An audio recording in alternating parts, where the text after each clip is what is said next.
We have been dealing with the timetable. This is part 5, with the timetable of the death, burial, and resurrection of Christ. We actually have moved on now unto midnight of Jesus Christ. Christ had actually 6 trials, most of which were illegal trials, especially with regard to the Jews. The Jews were not allowed, according to their jurisprudence, to have trials at night. In other words, there was nothing to be railroaded through. But because they did not want to take Jesus Christ during the daytime for fear that the more people celebrating Passover, they would have to handle the riotous crowds, they, with subtlety, in other words, they said, not on the day, not on Passover day, lest there be a tumult or a riot of the people. That's why they had to railroad him through at night. Now, one of the first people that they had to bring Jesus Christ before was a fellow by the name of Annas. Annas is called in the New Testament, in some of the Gospels, the high priest. Now, technically, when one became high priest, he was high priest for life. But as you see in verse number 13, it says, for he, Annas, middle part of the verse, was father-in-law to Caiaphas, which was the high priest that same year.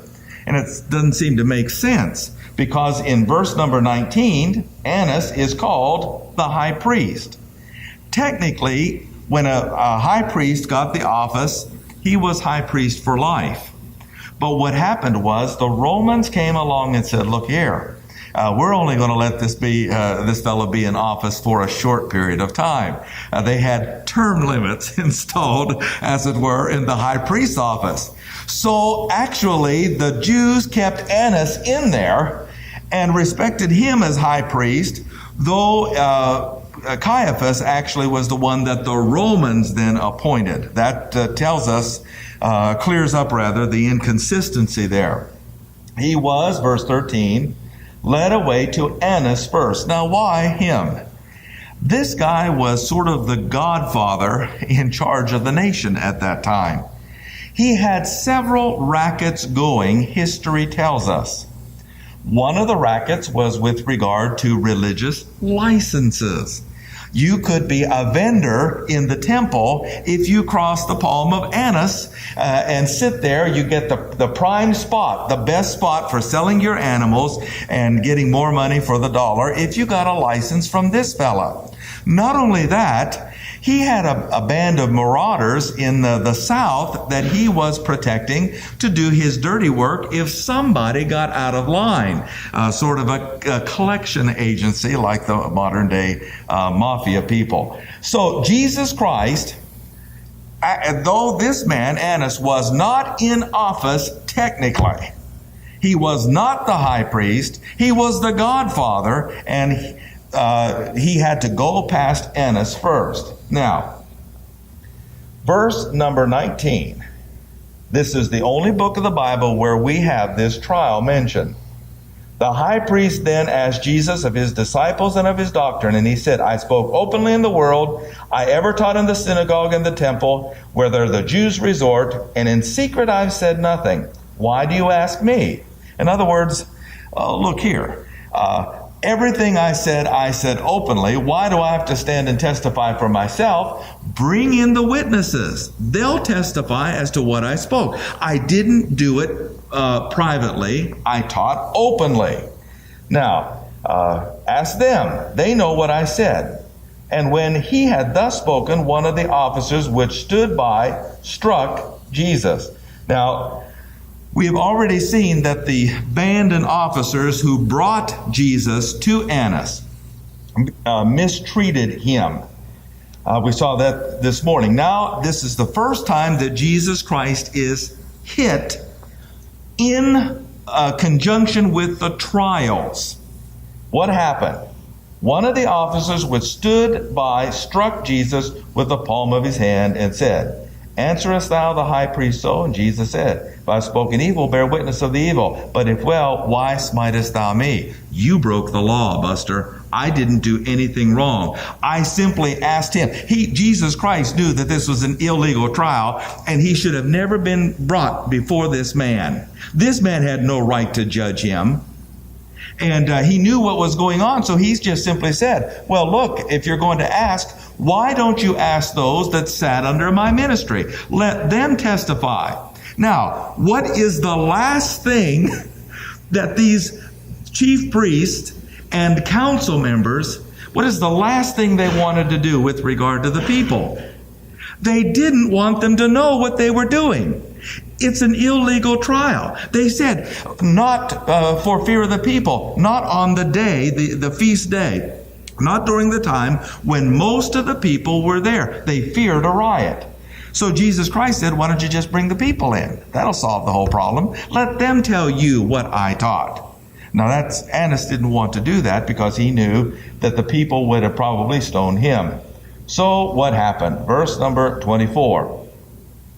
And Annas sent him bound unto Caiaphas, the high priest. All right, let's go from here then to Matthew 26, the second trial.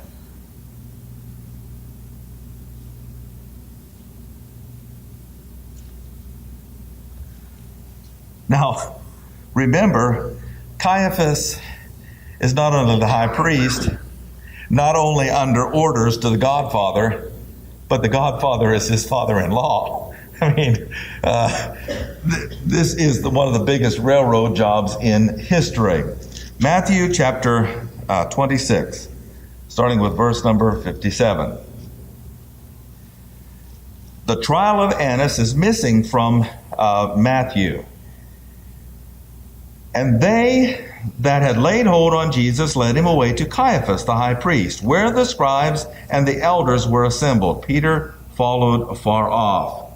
Now, note what they were doing, verse 59. The chief priests, elders, and all the council sought false witnesses against Jesus. Now, isn't this something? Here are men who are supposed to be holy men. Here are Jews who are supposed to uphold the Ten Commandments. Actually, the Ten Commandments are a constitution on freedom. They're first of 10. There's spirituality there, but there's morality there as well. What does one of the Ten Commandments say? Thou shalt not bear false witness. Here we're the holiest of all, leading the holiest of all nation, taking an innocent man and trying to condemn him. Now, why did they have to do this? Caiaphas was the one who said, don't you know that one man has to die for the nation? What did he mean by that? He meant that the Romans were just about ready to pounce on Israel. And they thought that there was an anti-Roman attitude that was permeating the nation, and they were about to put the clamps on them. So Caiaphas simply said to the council, look, if we get a scapegoat and say, this fella is the one that's been leading the insurrection and the rebellion, and we take it upon ourselves to bring him to the Romans and say, this guy's responsible for all Israel's problems, and they kill him, the Romans will think that we're doing a good job cleaning house on our own, and they will not march down here and try us for all of our wrongdoings, all the things, the corruption in our country. Caiaphas, the high priest, said that. It's better that one man die for the nation than for the Romans to come down here and take charge completely, remove all of our freedoms. That is why you find him bringing false witnesses against Jesus Christ. Note verse 60. They found none. How many did they need? In the mouth, according to Jewish law, of 2 or 3 witnesses.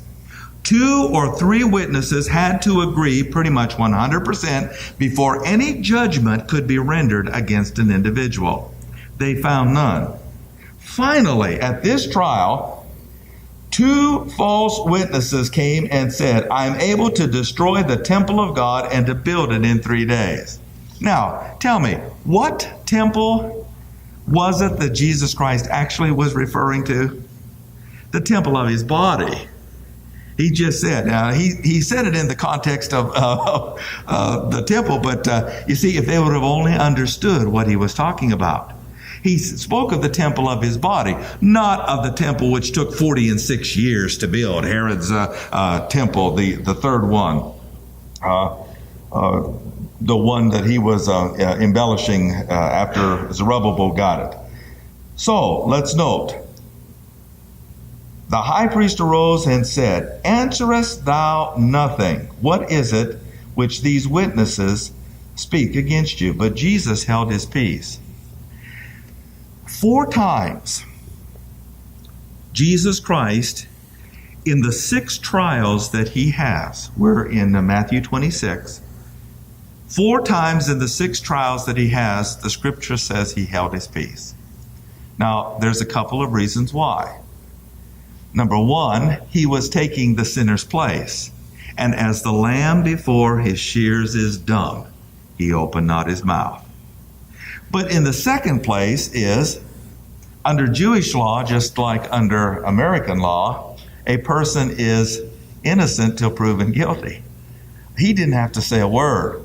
The burden of proof was on them, and they couldn't get a witness against him.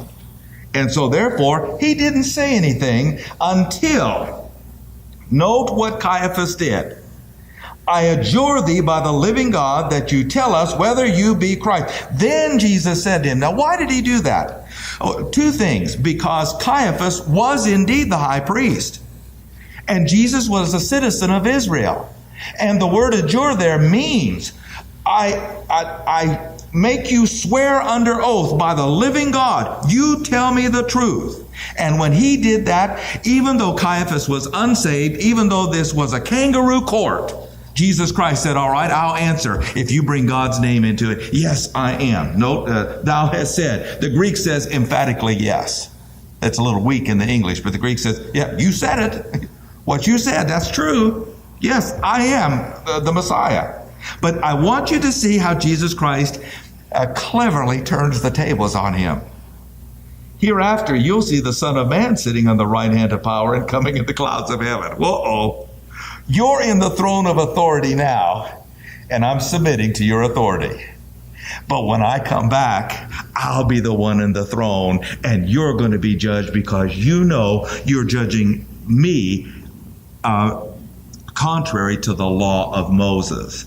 Now, when the high priest heard that, he rent his clothes, saying, he has spoken blasphemy. We don't need any more witnesses. He is guilty of death. Okay, now, I thought that's pretty clever of the Lord Jesus Christ. You're sitting on the throne now. You made me say it when you brought the living God in, and I'm telling you the truth. But I'm also telling you that there's going to come a time when the circumstances are going to be reversed. I'll be on the throne of judgment, and you'll be the one being judged. He rent his clothes. Let's shut this guy up quickly. No more conviction in his heart. Let's get rid of him. Here's the second time that they took opportunity in a court of law to hurt Jesus Christ. Then did they spit in his face, buffeted him. Literally, they slugged him, they punched him. Others smote him with the palms of their hand and made fun of him. Okay, let's go from there then to verse number 1 of chapter 27. We're going to go through the Gospels here till we get to Luke.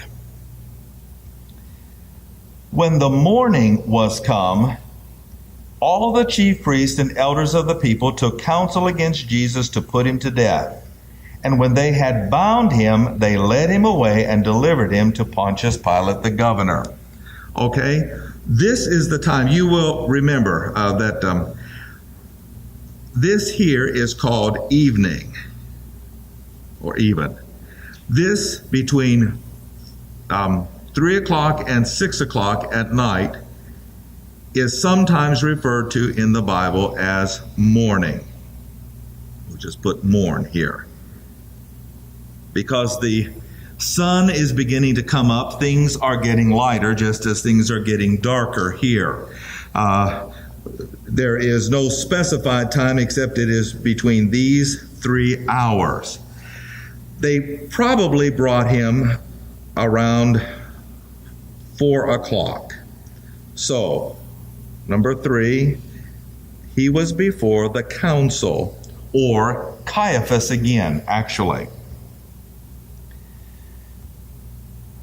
Now you're going to see why we put this around about that time. Come with me to Mark chapter 15.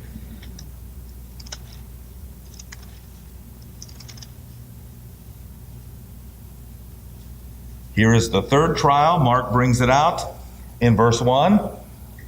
And straightway in the morning the chief priest held a consultation with the elders and the scribes and the whole council, and bound Jesus and carried him away and delivered him to Pilate. Now, you're probably asking, what's Pilate doing up at this time? You'll remember that this is one of the biggest feast days of the nation. It's one of the 3 feast days when all the males are required to be at Jerusalem. Passover, Pentecost, and at the Day of Atonement and the Feast of Tabernacles. And so undoubtedly he wasn't getting much shut-eye then. There was probably a lot of marauding Jews and Gentiles partying, and he undoubtedly was kept up, and that's why he was awake. But they decided about 4 in the morning, 3 or 4, to take him to Pilate. Okay, let's go to Luke chapter 22.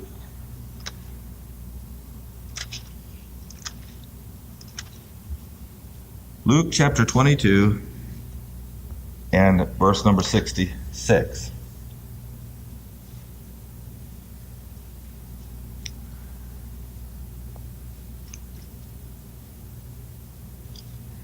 In this gospel, we have an expansion of this trial.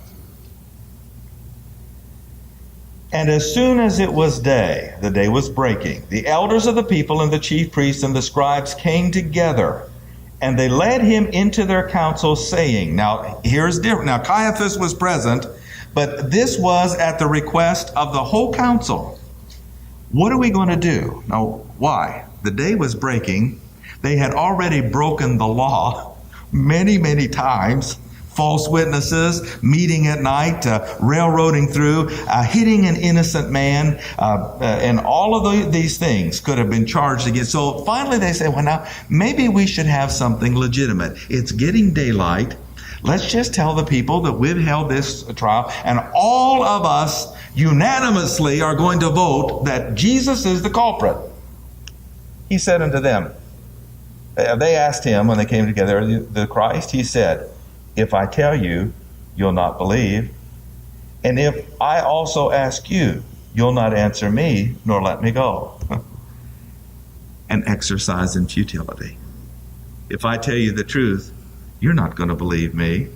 And if I ask you questions as to why am I here, you're not going to tell me anything but lies if you answer me at all. An exercise in futility. I mean, why don't you fellows just get on with it? You're going to do what you want to do. I'm not going to stop you. But again, he replies to them, hereafter shall the Son of Man sit on the right hand of the power of God. Are you the Son of God? You say that I am. What need we any further of witnesses? We've heard this with our own mouth. So it's at this point then that the whole multitude of them arose, verse 1, and led him to Pilate. All right. Let's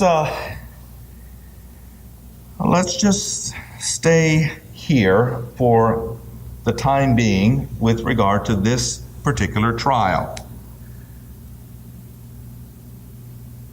About 4 in the morning, we're going to bring him before Pilate.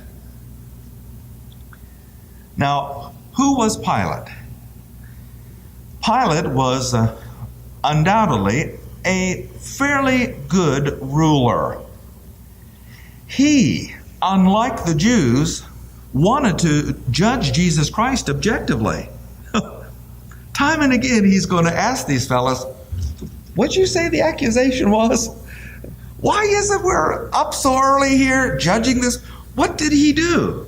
Time and again, he's going to say that. They couldn't come up with a true accusation. That they're going to give him one here in just a little bit and do a little arm twisting of their own, politicizing of their own, forcing this man, manipulating him to make a judgment against Jesus Christ, all for political reasons. But initially, Pilate probably was not a bad man. They began to accuse him, saying, "We've found this fellow perverting the nation, forbidding to give tribute to Caesar, saying that he himself is Christ, a king." Now, they were the ones actually who didn't like Roman rule. They were the ones. Annas had this band of marauders. They had groups of what were called zealots there, ready to take on Rome just soon as possible to get this yoke of burden off their backs. So they didn't have to pay tribute to Rome. They didn't want to pay taxes. Matthew himself was a what? A tax collector, a publican. They did not like them because they considered them traitors to the Romans. They didn't want to have to pay tribute. But what did Jesus say with regard to paying your taxes? Render unto Caesar what? The things that are Caesar. They purposely lied against him. He did not say, do not pay taxes to the Romans. He said, if we're under Roman rule and they have taxes, you pay the tax. You render to Caesar the things that are Caesar's. But then he got him again, to God the things that are God's. You see, not only did they not want to pay Caesar, they didn't want to pay God. That's why they had what was called Korban. If they had people that they could help, especially family members, they had the money to do it, and they didn't want to help them. All they'd say was, Korban, the money's dedicated to God. We don't have to help out at all in these cases. And Jesus said, wait, that's not what Korban initially was meant to do. It was to protect you and your money, that's true. But if someone else legitimately has a need, saying the money was Korban or dedicated to God is not the way to get around helping the person you're responsible for. Okay. Saying that himself is a king. Pilate asked him, saying, art thou the king of the Jews? He said to him, emphatically, yes, you said it. Then said Pilate to the chief priest of the people, I find no fault in this man. And they were the more fierce, saying, he stirs up the people. Now, please remember, what is it that Caiaphas said? It's better that the Romans kill one man, will make him the scapegoat, than the Romans come down here and really put the vice grip on our nation and take away our freedoms. So they began telling Pilate, he is the one that's the revolutionary, the insurrectionist. He is the one that's the troublemaker, causing all of the problems in Israel. Get rid of him and we'll be a peace-loving people. So he stirs up the people, teaching throughout all Jewry, beginning from Galilee to this place. Now, hold your place here. We're going to come back here in a minute. We go to John chapter 18 again. John chapter 18.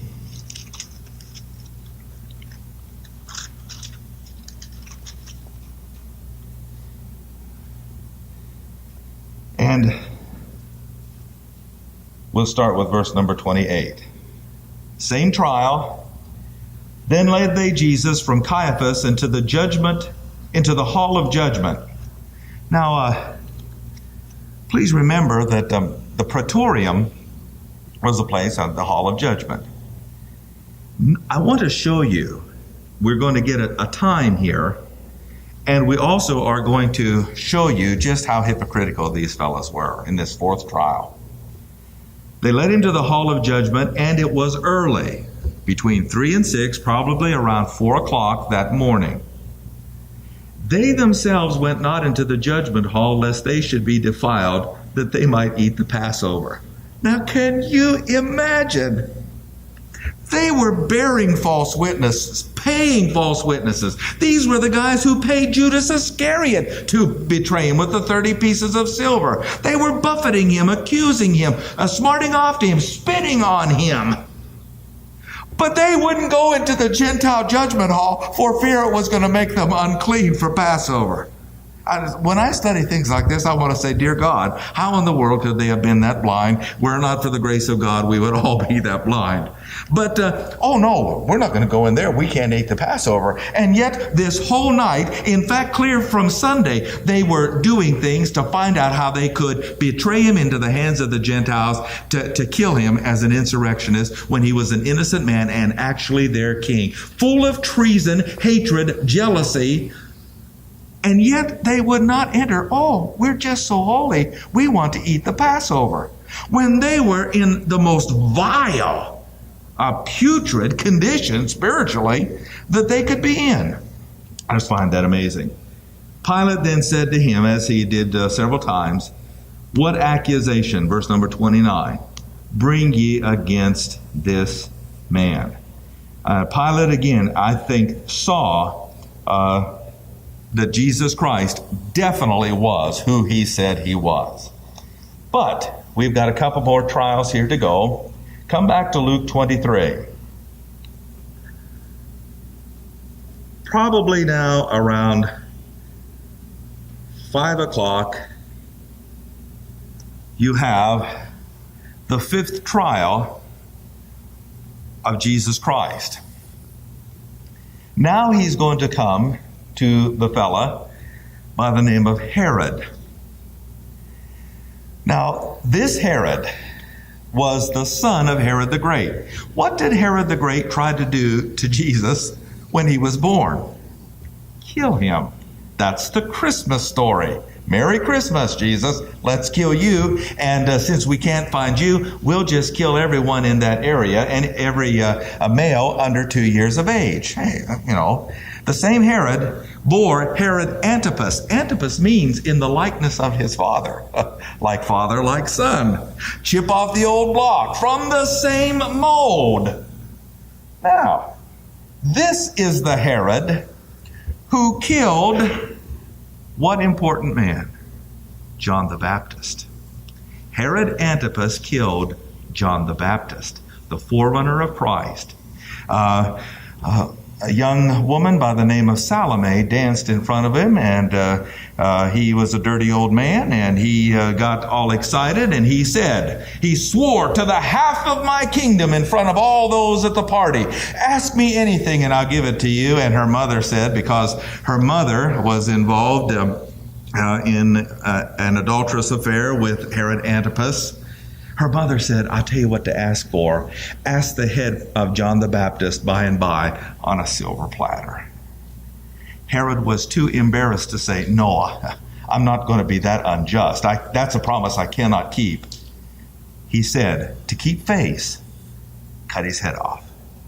Now, here is a situation then, again, when Jesus Christ is not going to talk. Why? Herod wouldn't listen to the greatest prophet of all, John the Baptist. He figured Herod didn't have a second chance coming. Note, when Pilate heard of Galilee, he asked whether the man were a Galilean. As soon as he knew that he belonged to Herod's jurisdiction, he sent him to Herod. Hey, talk about political expediency. This guy's a Galilean. Herod's here. I'll just let Herod do it, and I'll be off the hook. What an idea. And as soon as he knew it, he was of Herod's jurisdiction, he sent him because Herod himself was at Jerusalem at that time. When Herod saw Jesus, he was exceeding glad, for he was desirous to see him of a long season. He had heard many things of him and hoped to have seen some miracle done by him. Look here, Jesus, we've been partying all night. And things are getting a little boring here early in the morning, and we're glad to have you give us some entertainment. Won't you perform some miracle? A rabbit out of the hat. Heal somebody. Float in the air. Anything that will entertain us this early in the morning. Bring some life to this dragging party.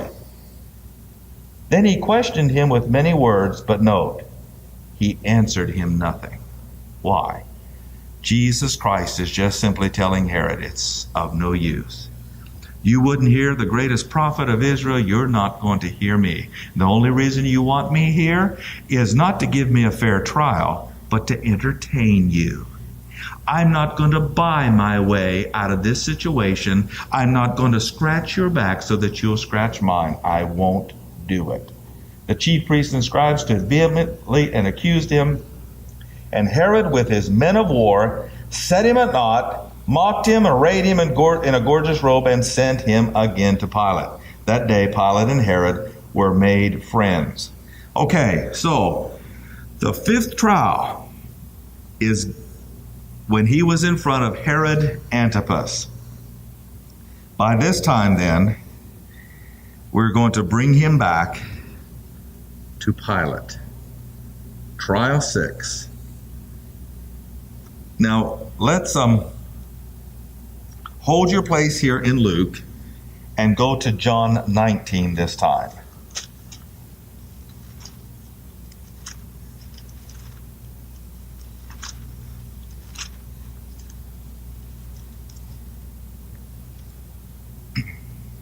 John chapter 19. Just a little before 6 o'clock, they brought Jesus back from Herod into the presence of Pilate. How do we know this? Verse number 13. When Pilate therefore heard that saying, he brought Jesus forth and sat down in the judgment seat in the place that is called the Pavement, in the Hebrew Gabbatha. It was the preparation of the Sabbath day. In other words, the day was dawning when they celebrated the Passover, killed the Passover lamb, and so forth. The whole day is called Passover, but now it's daylight. It was the preparation of the Passover and about the 6th hour. For some reason here, John uses Roman time. Remember, the Romans calculated time from 12 o'clock. It was 12 o'clock in the morning. How do we know that? Well, verse number 28 says, and they led Jesus from Caiaphas into the hall of judgment, and it was early. In Matthew 27:1, it said, and when the morning came. So we're talking about between 3 and 6 o'clock, but we know that Jesus Christ met with the council. He went to Pilate. He went then to Herod and back to Pilate. We're as it were, killing a lot of time with all of these trials. John, for some reason, who is writing pretty well universally, uses Roman time. And it's interesting that Mark, whose gospel basically is to the Romans, uses whose time? Jewish. The 9th hour, the third hour rather, the 9th hour, and the 12th hour, 6th hour rather, and the 12th hour, as it goes. All right. I think I said those wrong. 3rd hour, 6th hour, 12th hour. Yeah. Okay. Be that as it may, note. It was about, verse number 14, the 6th hour. And they cried, away with him, away with him. Pilate says, shall I crucify your king? We have no king but Caesar. Then delivered he him therefore unto them to be crucified. And they took Jesus and led him away. Okay, come back with me now to Luke 23.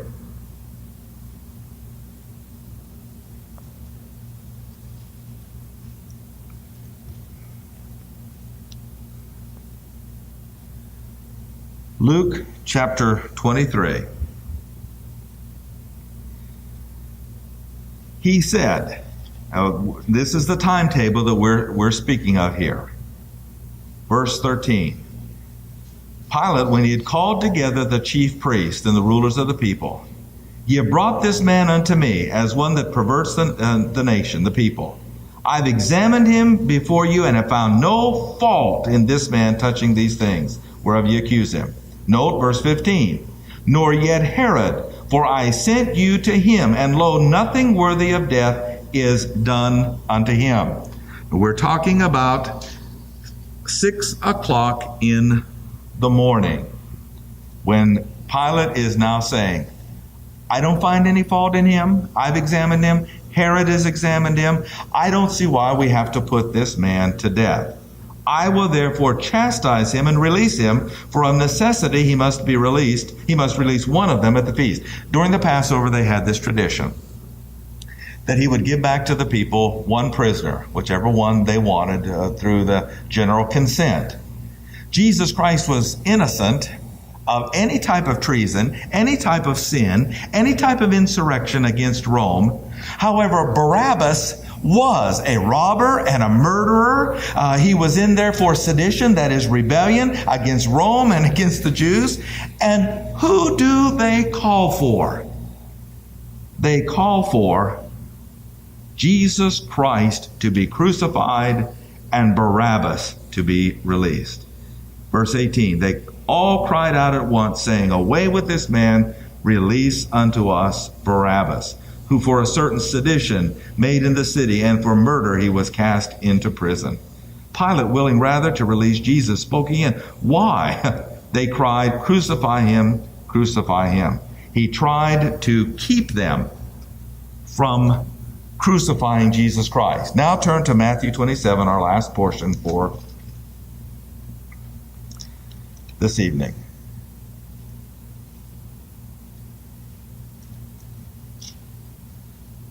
And verse number 27. We're now talking about the time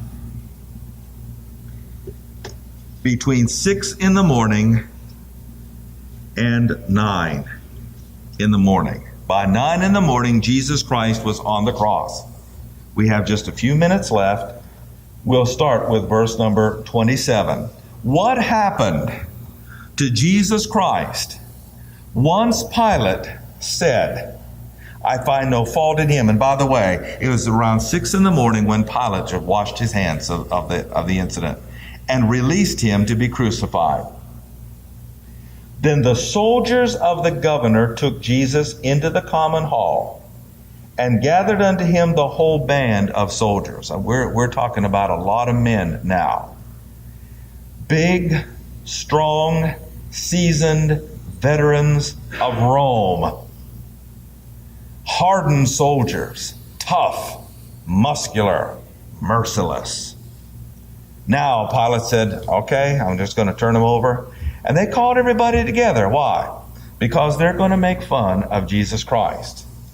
And they stripped him and put on him a scarlet robe. They platted a crown of thorns, put it on his head, reed in his right hand. They bowed the knee before him and mocked him, saying, Hail, King of the Jews. They spit on him, took the reed, smote him on the head, and so forth. They mocked him, took the robe from off him, put on his own raiment, and led him away to be crucified.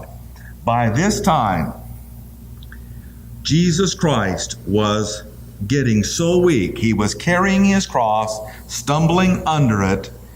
And that's when, as they came out, they found a man of Cyrene, Simon, that helped him, compelled him to bear his cross to Golgotha. And there, by the 9th hour, Jesus Christ was crucified. Now, I hope this helps you as we bring this to a close, to understand even more vividly in your mind just what Jesus Christ did go through before he went to the cross. They had no mercy on him, kept him up all night. He was undoubtedly in a weakened condition. We know that he couldn't carry his cross any further. Surely, unquestionably, he was a very powerful man. But they, starting with Annas, they started hitting him physically, buffeting him, palms of their hands, fists, whipping him, and the like. All the way from 12 o'clock to 6 o'clock, through then even after 6 o'clock, midway point, they were still mocking him and hurting him until finally they led him to Golgotha's brow and there placed him on the cross.